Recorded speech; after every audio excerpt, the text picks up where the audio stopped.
Fuck you, and fuck you, and fuck everybody else. No, don't unsubscribe. I am not cursing you. I'm just getting your attention to the fact that curses and insults do exist in WWE, which is the content of our channel, so that's what I'm talking about.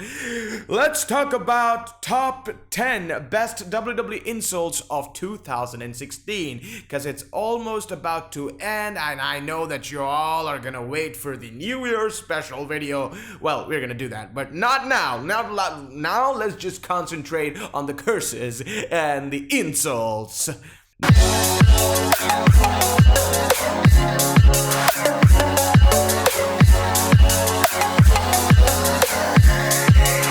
Number 10, you're just Vince's bitch. The 2016's Bitch Wars, ladies and gentlemen. Yeah, the WrestleMania feud between The Undertaker and Shane McMahon left a whole lot to be desired. It was a little confusing as to why The Undertaker would be fighting in Vince's corner at all. Something that Shane rightly pointed out by referring to Taker as Vince's bitch. Undertaker would respond soon after by telling Shane that from the day he was born, he has been his daddy's bitch.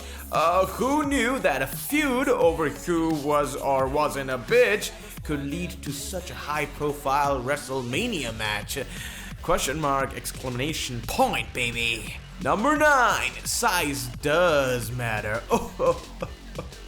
We all knew in what context that was used for, right? I mean, he's not talking about biceps, alright?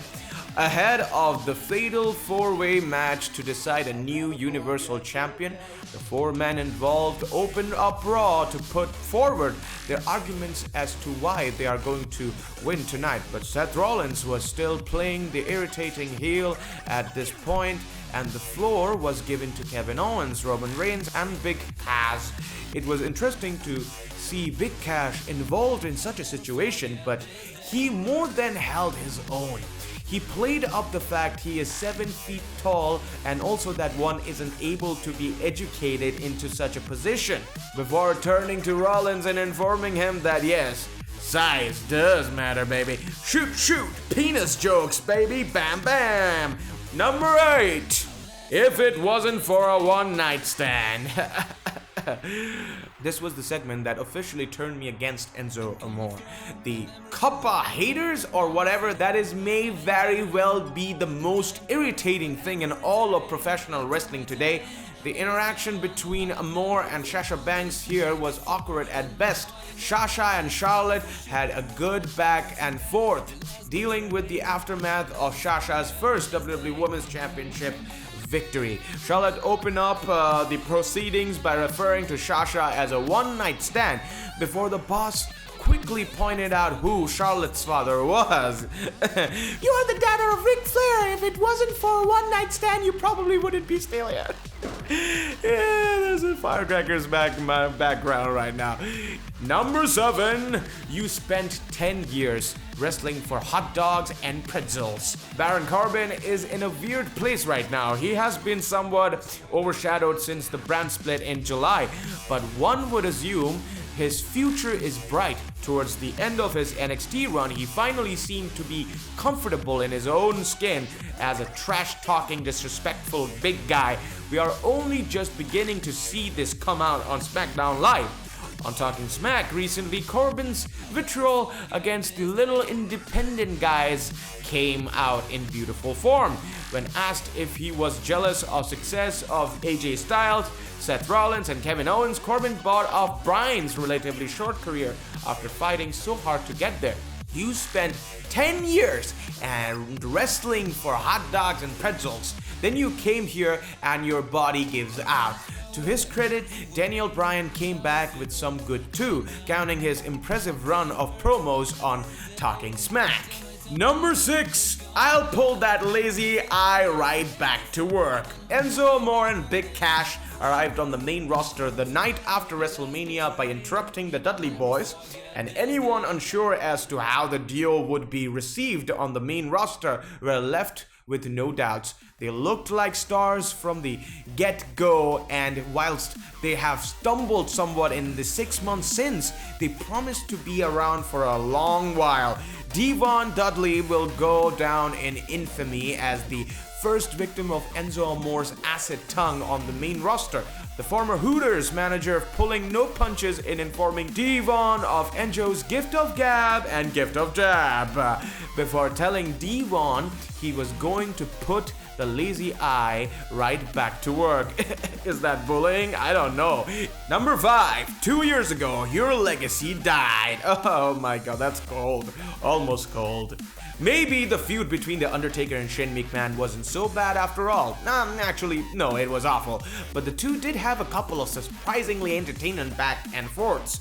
Vince McMahon brought The Undertaker's legacy into the whole thing, which led to the dead man talking about how no one but him can speak of his legacy. Shane's response was what a whole load of fans were thinking, as The Undertaker has become something of a non-entity since losing to Brock Lesnar at WrestleMania 30. Sure, he got a little close to the bone with his choice of words, but Shane picked the dead man by telling him, 2 years ago, your legacy died. If we forget the fact that Undertaker was involved in a back and forth war of words, this was quite the barbarous jibe from Shane. Undertaker's streak was undoubtedly his legacy. Number 4, if you were on life support, I'll pull the plug and charge my phone. But that's actually kind of stupid, but let's see what the context of the insult, right? Poor old Byron Saxton. He is the butt of everyone's jokes on Raw, and the arrival of Corey Graves hasn't changed that. Saxton is still treated like the Meg Griffin of WWE commentary, with even Michael freaking Coles getting in on the act from the time to time. It seems no one likes Byron. I don't know why. During the 4-way match for the Intercontinental Championship, JBL told Byron, if you were on life support, I'd pull the plug and charge my iPhone. Ouch. Number 3, no enhancement needed.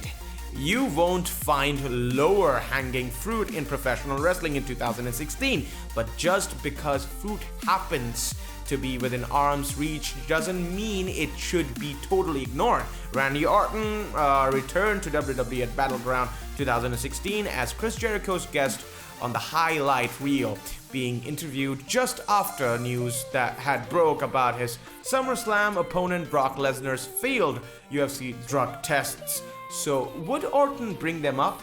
Did WWE want to acknowledge them? Of course they did. Orton spoke of Lesnar's affinity for suplexes. He claimed that it only took one RKO to go to Viper Will. No enhancement needed. It was obvious, it was childish, and it was awesome. Number 2, I don't give a shit about your kids. Speaking of Brock Lesnar, he was involved in one of the best in-ring segments in WWE all year. Strangely enough, it also featured Heath Slater, who was doing his hottest free agent stick at this time. Slater interrupted Lesnar and Paul Heyman's attempts to hype the SummerSlam match, and despite Heyman's attempts to ignore him, the Red Dragon persisted. Lesnar seemed to show something approaching respect when Slater brought up his kids. Brock is a family man after all. He knows the pain of a father who just wants to provide for his children. The Beast seems to be on the cusp of humanizing himself and giving Slater a chance. He didn't get any further than the cusp, however, quickly informing Slater that he doesn't give a shit about his kids. No nonsense cussing Brock Lesnar is probably the Brock Lesnar. Number 1, you're the coward. 2016 has been a strange year, you know? No one would have guessed that the most heated promo segment would involve The Miz and would take place on a WWE Network talk show. After years of failed attempts to make the title relevant once more, all it took was a verbal battle between then champion Miz and the SmackDown Live GM Daniel Bryan to evaluate the Intercontinental Championship to something worth caring about. Instead of sitting back and taking this, Miz threw himself into a tirade that may well have resurrected his own career, bringing up valid points about never missing time and being as dependable as they come. Oh, a heel is a heel, however. And he dug the knife into Bryan regarding his early retirement. He taunted Bryan about staying in WWE to the point where Bryan had no choice but to walk off. This just sparkled Miz further, with him screaming at Bryan, "You're the one who walks away every single time. You're the coward." However, go and click the like, comment, subscribe, and share button because it will not insult me. It will actually make me more confident. That's the opposite of insult. And now, fuck fear, drink beer. Mwah. Stone Cold Style out.